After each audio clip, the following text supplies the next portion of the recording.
a philosophical study on performed indifference and fragile ego defense. In every social arena, there are two types of responses to criticism: measured detachment and theatrical apathy. One is rooted in self-awareness. The other is camouflage for a shaken ego. What we call scud behavior is the latter. Loud pretense followed by explosive reaction. Men who claim they're unbothered until the mirror shows up in someone else's verse. Until the silence they swore they enjoyed starts echoing a little too loud.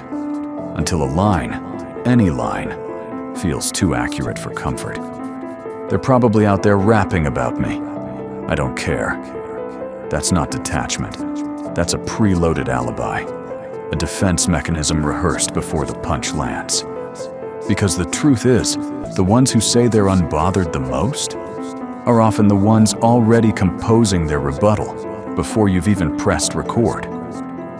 But when the scud finally lands, when the verse drops and the lines get too close, we see the pattern.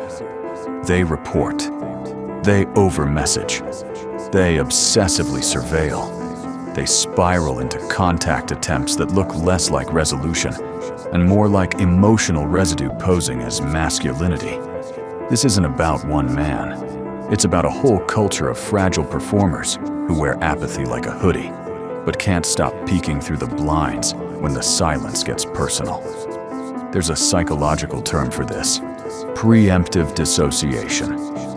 It's when people claim something doesn't affect them before it even happens, because they already know it will. But the problem with pretending not to care is that eventually you'll have to prove it.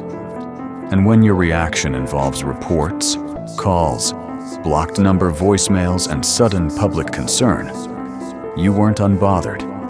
You were unguarded. So here's the truth. This isn't emotional maturity. It's posturing. And the more you overcompensate with false nonchalance, the more obvious the fracture becomes.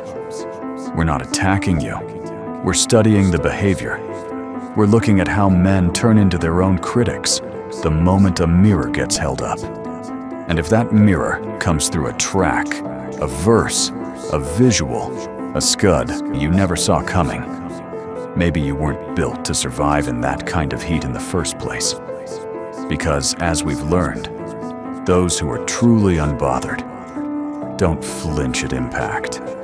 They don't call when the dust settles. They don't move like they're haunted by the echoes of someone else's truth. They simply stay still and let their name remain unshaken.